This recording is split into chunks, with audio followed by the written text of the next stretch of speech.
एक समय की बात है। एवरवुड के जादुई जंगल में स्पार्की नाम का एक बहादुर छोटा खरगोश रहता था। स्पार्की जंगल के किसी भी अन्य खरगोश की तरह नहीं थी।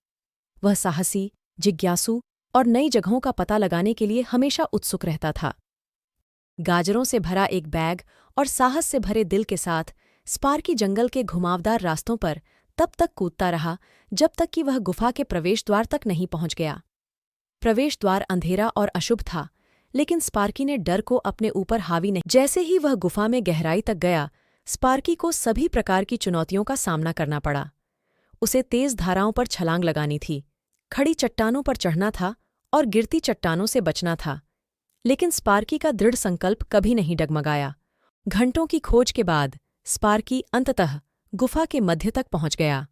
वहां उन्होंने चमचमाते रत्नों और चमचमाते क्रिस्टल से भरे एक छिपे हुए कक्ष की खोज की। लेकिन उसे आश्चर्य हुआ, स्पार्की को कुछ और भी मिला। खोए हुए पक्षी के बच्चे डरे हुए और अकेले थे, लेकिन स्पार्की जानता था कि उसे उनकी मदद करनी होगी। अपनी त्वरित सोच और साधन संपन्नता से स्पार्की ने पक्षियों के बच्चों के आराम के लिए टहनियों और पत्तियों से एक अस्थायी घोंसला बनाया। उस दिन से स्पार्की पूरे एवरवुड में सबसे बहादुर खरगोश के रूप में जाना जाने लगा। लेकिन इससे भी महत्वपूर्ण बात यह है कि उन्होंने सीखा कि सच्ची बहादुरी निडर होने के बारे में नहीं है, यह अपने डर का सामना करने और दूसरों की मदद करने के बारे में। और इसलिए अपने नए दोस्तों के साथ स्पार्की ने मंत्रमुग्ध जंगल में कई और साहसिक कार्य करना जारी रखा। जहां भी वह गया, खुशी और दयालुता फैलाई।